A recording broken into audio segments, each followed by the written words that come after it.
jeunes hollandais et burundais, mais aussi envie de créer l'amitié, de sauver les relations entre. Pendant notre visite, nous avons été en Gozi, on a visité les Batois qui vont bénéficier d'un de nos projets que je vais vous expliquer tout de suite.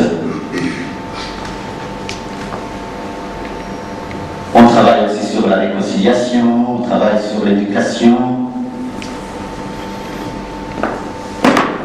Une école technique qui vise la formation des jeunes qui n'ont pas d'emploi, parce que dans le cadre du projet sport, nous encadrons les jeunes. À Bujumbura, ce sont les enfants de la rue, et à Gitega, ce sont les démobilisés, les déplacés. À Mozi, ce sont les Batois, et à Makamba, ce sont les rapatriés. Tous ces jeunes sont sans emploi.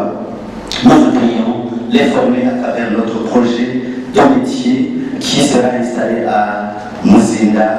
Vous allez prendre connaissance de ceux qui vont suivre ce projet dans le but d'aider ces jeunes à avoir un métier pour pouvoir continuer, pour pouvoir avoir des parlementaires hollandais à droite, Amnesty International.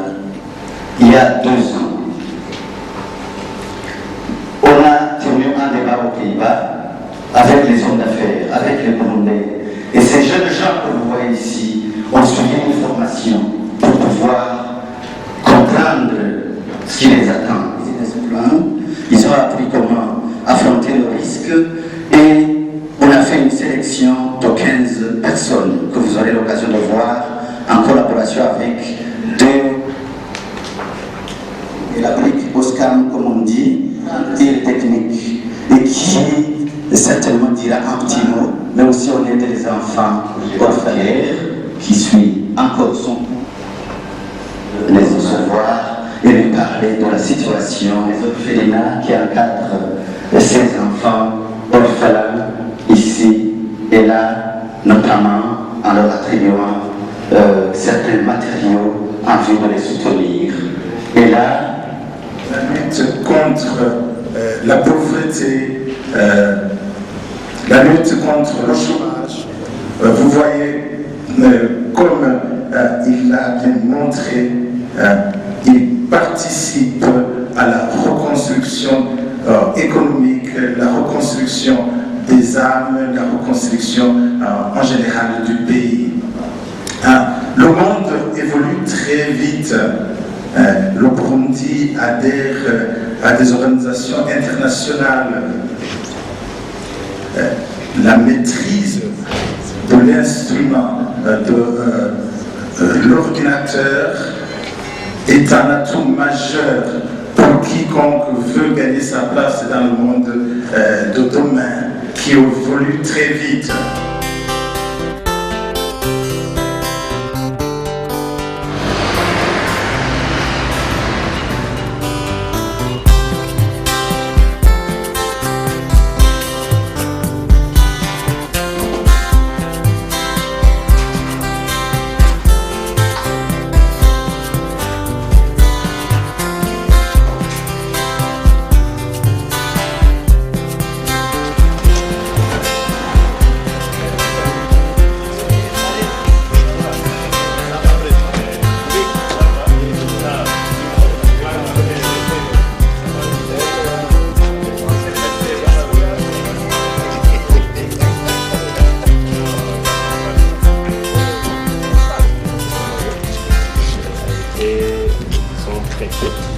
par l'USAID.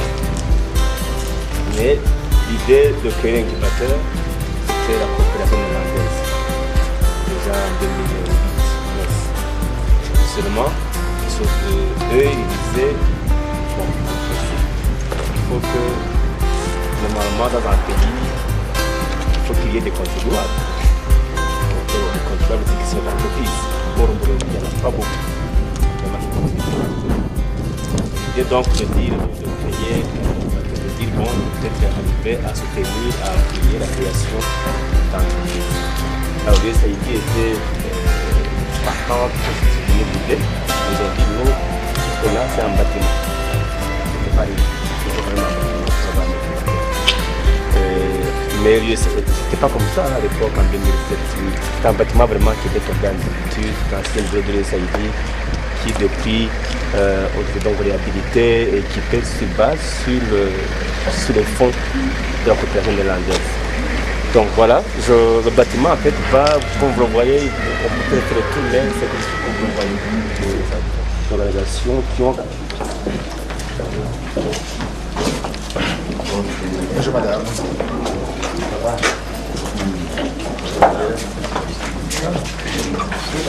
Voilà. Ça c'est donc à la fois la réception, parce qu'on se dit en principe, quand on est jeune entrepreneur, on n'a pas toujours les moyens, on n'a pas 5 millions. Comme vous le voyez, ça c'est un des outils que nous utilisons pour attirer nos clientèles, nos clients. Alors, qui elles vont, elle a gagné le prix, le troisième prix, je pense, le deuxième prix du concours. Lui, elle veut vendre quoi? Collecte des fientes. Oui, Jean-Marie. Ça, c'est la salle dont je t'avais parlé hier, qui est équipée. Bon, on a d'autres ordinateurs en stock, hein. On en met au besoin. Alors, ça, c'est une salle, donc on appelle hot desk, c'est-à-dire que espace partagé de travail. Si vous êtes de passage entrepreneur, que vous voulez occuper juste ça ou ça, c'est payant, hein, c'est pas gratuit. C'est à peu près. Mais quand même, vous imaginez un bureau comme ça, où vous trouvez l'ordinateur, Internet, sécurité, gardiennage, nettoyage, tout est là. Et tout ce que vous payez, c'est 200 000 francs par mois. Voilà. Donc les gens qu'on sélectionne, ils vont travailler ici, sauf s'ils veulent travailler à la maison, c'est possible aussi, ou leur bureau, mais ils viennent ici, ils ont accès à Internet. C'est gratuit pour eux, ils sont sponsorisés. Et voilà, mais après, bon, on va peut-être continuer. Alors, c'est la salle de formation, une des salles de formation.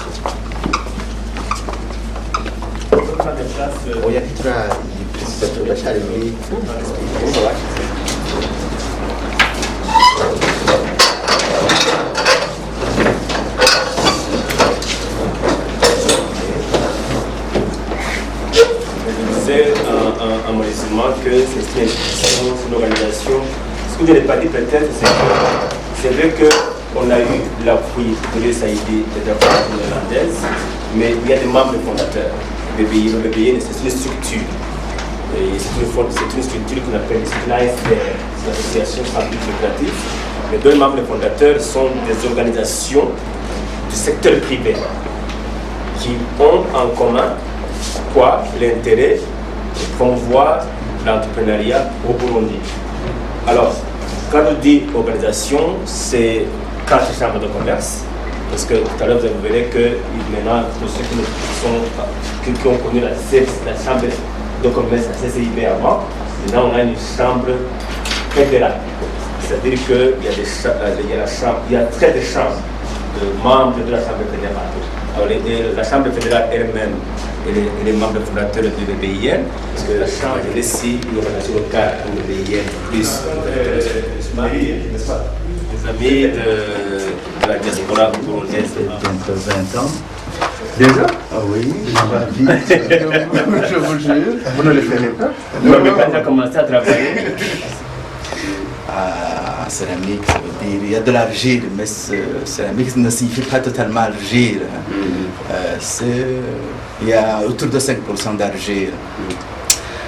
Je voudrais produire ici au Burundi des carreaux de très haute qualité avec la technologie italienne qui résistent beaucoup à l'usure. Parce que les carreaux qui nous viennent de la Chine et de l'Inde perdent leur vernis après 2 ou 3 ans de voilà. Alors, oui, nos centrales électriques thermiques. Vous connaissez le combustible? Oui, c'est le fioul lourd. C'est le fioul lourd. Ça, c'est, okay, ça, ce sont les déchets du pétrole, du mazout. Mais ça, c'est polluant aussi. Oui, mais il faut balancer. Il ne faut pas rigoler, hein? Oui, c'est sérieux. C'est sérieux. Mais Protéger notre petit grand. c'est une centrale thermique moderne. Oui. Bien que c'est pollué.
You guys did very well. And welcome and happy Burundi Investment Promotion Agency.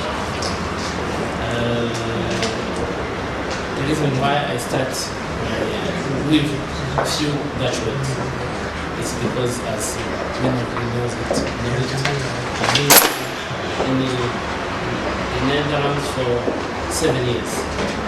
Oh. Yes.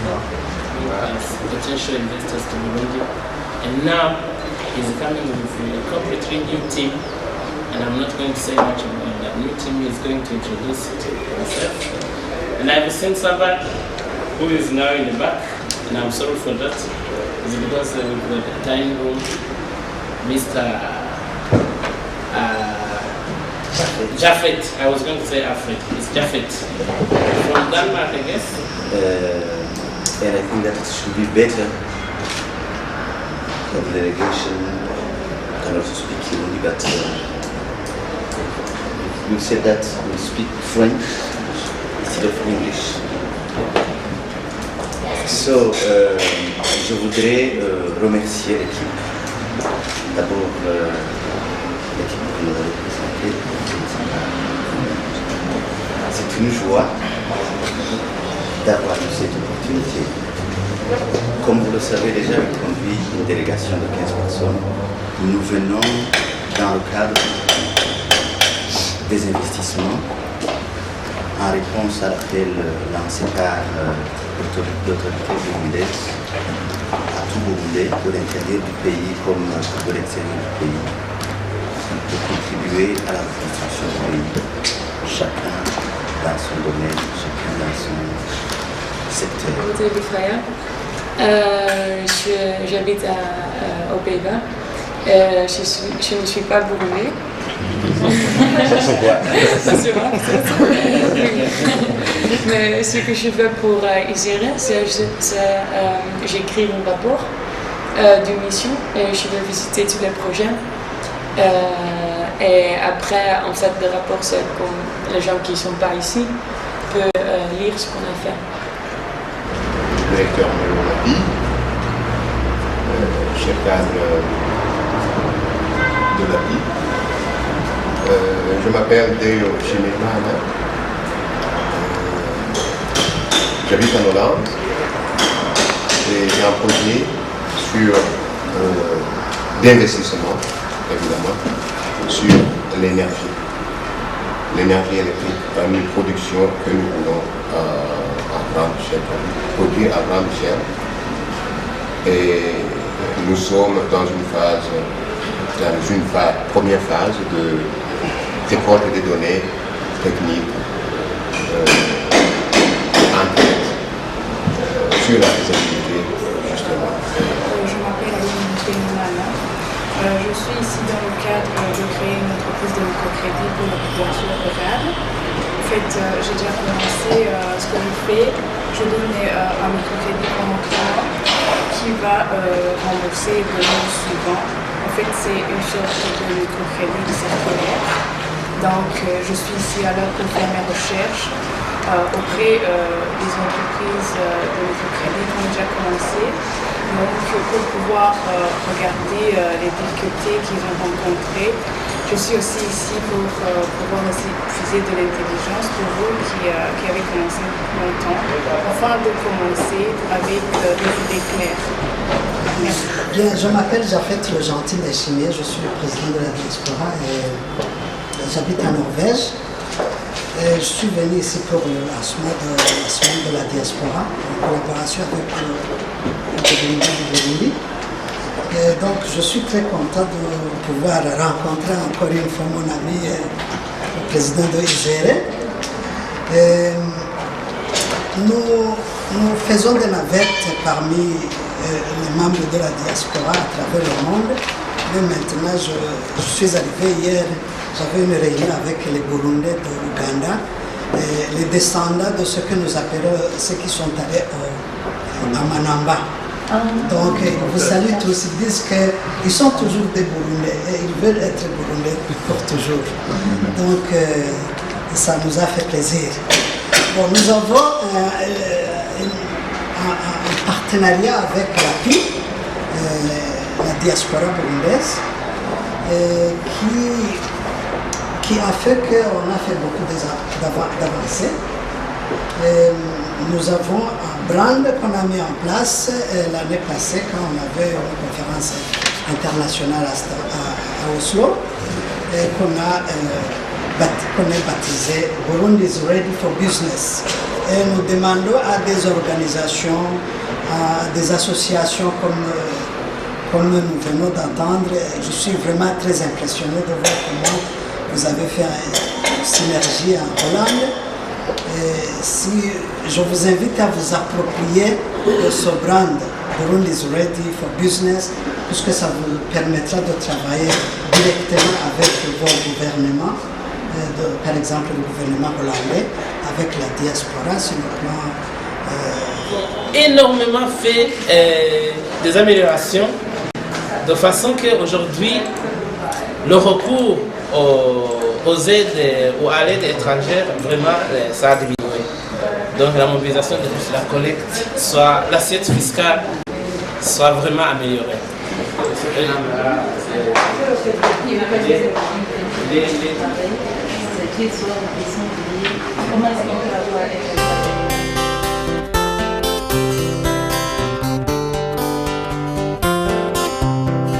Le travail fait avec vous.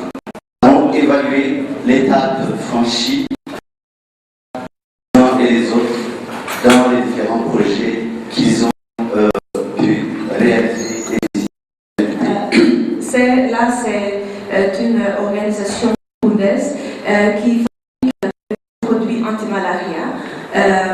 J'étais intéressée parce que les paysans vendent leurs produits à l'organisation qui fabrique des produits anti-malaria. Nous travaillons sur un projet d'énergie électrique. Nous voudrions récolter. Nous sommes venus dans le cadre de récolter des données nécessaires pour la construction d'un centrale hydroélectrique. Ik ben hier naartoe gekomen om te adviseren bij de opzet van een vakschool. Je suis venue ici pour donner des conseils pour établir une école de métier. De eerste werkdag was een bezoek aan de kippenfarm en daar heb ik een rapportje over gemaakt.